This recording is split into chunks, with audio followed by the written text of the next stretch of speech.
वालेकुम, क्या हाल है? सब कैसे हैं? मैं भी बिल्कुल ठीक हूँ, अल्लाह का शुक्र है। और ख़ान साहब वज़ीर आज़म नहीं रहे। ख़ान साहब वज़ीर आज़म नहीं रहे, लेकिन वो बहुत ज़बरदस्त लीडर हैं, थे और रहेंगे। और ये एक और लड़ाई का आगाज़ है। पहले उन्होंने करप्टों के ख़िलाफ़ लड़ाई लड़ी थी और अब वो सुपर पावर के ख़िलाफ़ लड़ने जा रहे हैं। वो अमेरिका के ख़िलाफ़ लड़ने जा रहे हैं। वो साम्राज्यत के ख़िलाफ़ लड़ने जा रहे हैं। अब यहाँ पे पूछेंगे साम्राज्य क्या होता है? साम्राज्य ये होता है कि यानी आपके मुल्क में कोई और मुल्क दखल अंदाजी करे और वो अपनी मर्ज़ी से अपने मुंतखब किए हुए बंदों को लाकर बिठा दे। रिजीम चेंज की है उन लोगों ने, अमेरिका ने। और इसको यूं समझ लीजिए कि आपका घर हो और उसमें अहकामात किसी दूसरे बंदे के चलते हों। वो अपनी मर्ज़ी से आपके घर में कोई भी चेंजेस कर सकता हो। वो आपके घर के हुक्मरानों को हटाकर खुद आ बैठे। ये बिल्कुल ऐसा ही है जैसे ईस्ट इंडिया कंपनी जब साउथ एशिया में आई तो उसने किस तरीके से हम सब पर काबू किया, कैसे मेंटल में लोगों को ख़रीदा और अपने मर्ज़ी के लोगों को बिठाया। यही सब कुछ हुआ है पाकिस्तान में। ये बहुत बहुत बड़ी एक साजिश है। अगर आप इसे ना भी माने तो आप ये समझिए कि रात को जो अदालतें कभी लगती ही नहीं है, इवन एक छोटा तो नहीं, खैर एक बहुत बड़ा केस था, नूर मुकद्दम का केस था, एक आम शहरी का केस था, उसको हल होने में कितने महीने लग गए। लेकिन रातों रात 12 बजे के करीब अदालतें लगती हैं और उसमें फैसले हो जाते हैं। दूसरी साइड ऑफ स्टोरी को सुना नहीं जाता, लेटर को कंसीडर नहीं किया जाता और अहकामात दे दिए जाते हैं।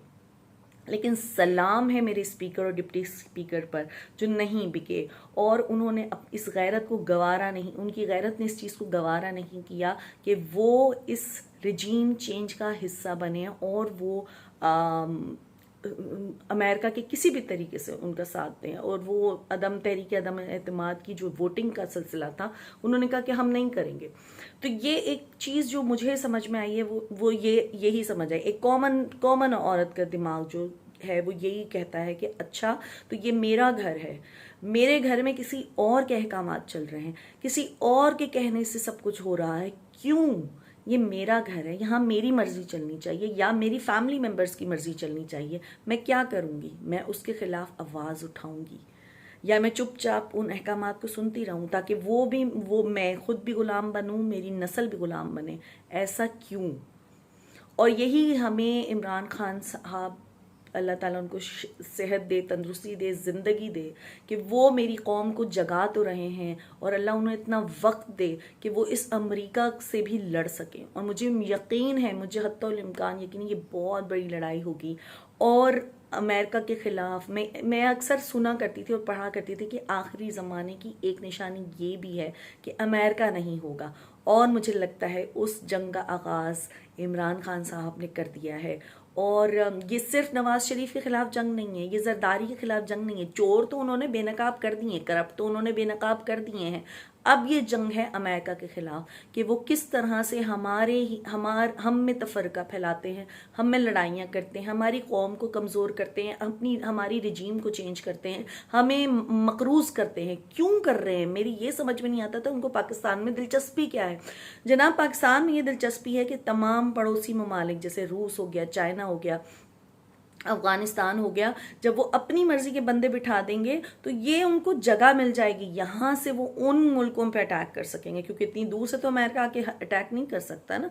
तो क्या होता है कि हमारे घर मुल्क में रह के, हमारे घर में रह के हमारे पड़ोसियों पे कोई हमला करने के लिए आ रहा हो, इसलिए आ रहा हो कि हमारे घर में रह के पड़ोसियों के घर में दाखिल हो सके, उससे ज़्यादा पड़ोस में दाखिल हो सके और उधर नुकसान पहुँचा सके।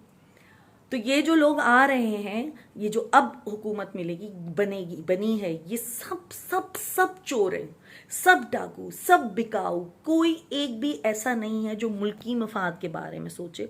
सब अपने मफाद के बारे में सोच रहे हैं। दो तरह के मफाद होते हैं कि या तो आप अपने बारे में सोचें, सिर्फ अपने बारे में सोचें, और फिर जब आप कौमी मफाद के बारे में सोचते हैं तो अपने मुल्क का सोचते हैं, वतन का सोचते हैं। और मेरा सर फख्र से बुलंद हो जाता है कि मेरा लीडर इमरान खान है कि वो प्राइम मिनिस्टर हाउस में थे और वहाँ से जब वो शिफ्ट हुए हैं, he brought only his diary from there. एक डायरी वो लेके जाता था बंदा उस पार्लियामेंट, सॉरी, अपने जो प्राइम मिनिस्टर हाउस में, और वो अपने बनी गाला में ही उनका सामान था, उन्हें शिफ्टिंग में कोई प्रॉब्लम नहीं हुई, उन्होंने कोई शहाना चीज़ें अपनी ज़िंदगी में शामिल नहीं की। वो तो सीधा साधा जो ज़िंदगी गुजार रहे थे, उनको क्या ज़रूरत पड़ी है यार, मेरी नस्ल के बारे में सोच रहे हैं। और मेरी दुआ है अल्लाह ताला उनको इतनी हिम्मत दे, इतनी ताकत दे कि हर बच्चा इमरान खान की तरह से सोचे। इमरान खान क्या है? इमरान खान खुददार है, इमरान खान डरता नहीं है, इमरान खान सच को सच कहता है, इमरान खान जुल्म के खिलाफ बोलता है, क्योंकि जुल्म सहने वाला भी जालिम है। अगर आपको कोई चीज़ गलत लगती है, अगर आप जुल्म के खिलाफ, अगर हम अपने आप को इज्जत नहीं देंगे, हम जुल्म के खिलाफ नहीं बोलेंगे, तो कोई हमारे लिए नहीं बोलेगा। तो उन्होंने मुझे ये सिखाया, और मैं समझती हूँ जो मुझे चीज़ समझ में आई है वो मैं अपनी औलाद में ट्रांसफ़र करूँ, ताकि एक इमरान खान सिर्फ ना रहे, बल्कि हर घर से इमरान खान निकले। हम औरतों की जिम्मेदारी है, हम घर वालों की हम सब की जिम्मेदारी कि हमारी जो जनरेशन है उसे हम ऐसा ही बनाएं कि बेटा किसी से कर्ज नहीं लेना है। भूखे मजो, हमारे तो नबी करीम सल्लल्लाहु अलैहि वसल्लम भी पेट पे पत्थर बांध लिया करते थे, लेकिन कर्ज नहीं लेते थे उधार। अगर भूखे भी हैं ना तो पेट पे पत्थर बांध लिया है, किसी के आगे हाथ नहीं फैलाया। तो हमारा मज़हब तो हमें खुददारी सिखाता है। कहाँ है हमारी खुददारी? और हमारा मज़हब हमें चोरी नहीं सिखाता। और क्यों है हम इतने चोर? क्या हमने कभी अपने मुल्क के बारे में सोचा है? जब कभी हम बिजली के कुंडे डालते हैं, जब हम और जितने भी जिस किस्म के भी हम गलत काम करते हैं, जब हम छोटी छोटी चोरियां अपने ही इदारों में करते हैं, तो क्या कभी हमने ये सोचा कि हम अपने मुल्क को कितना नुकसान पहुंचा रहे हैं? जब हम हुंडी से पैसा भेजते हैं, तो हमने कभी सोचा है कि हमने अपने मुल्क के लिए, कभी हमने ये सोच के कि ये हमारे मुल्क के लिए फ़ायदा होगा, हमने फॉरेन एक्सचेंज से पैसा भेजा है? तो ये जो लीडर्स हैं ना, ये भी हम में से ही हैं, ये हमारे जैसे ही हैं, झूठे, गद्दार और बिकाऊ, अपना मफाद सोचने वाले।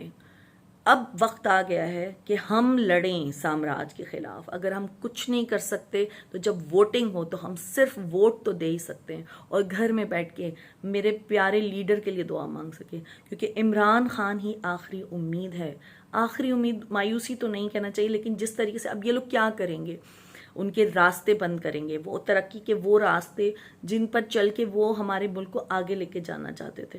वो क्यों अमेरिका खटक रहा था, अमेरिका की आंख में खटक रहा था इमरान खान? क्योंकि वो इस्लाम की बात कर रहा था, वो ईमान की बात कर रहा था, वो ईमान को मुस्तहकम कर रहा था। उनको इसी चीज़ का तो डर है। वो मुसलमान से नहीं डरता, जो काफिर होता है वो मुसलमान से नहीं डरता, वो काफिर ईमान से डरता है, मुसलमान के ईमान से डरता है।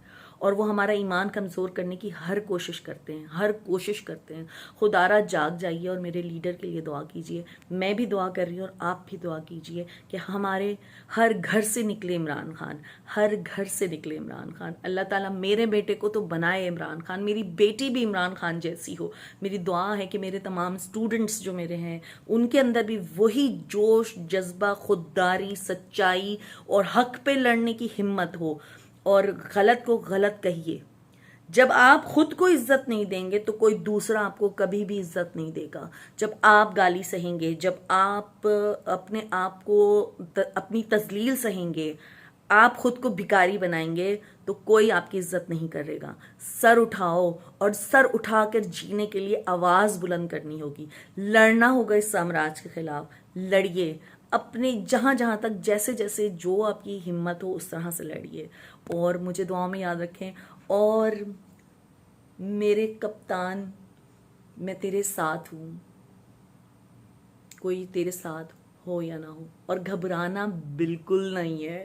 खान साहब, आपने तो बिल्कुल नहीं घबराना है। शुक्रिया।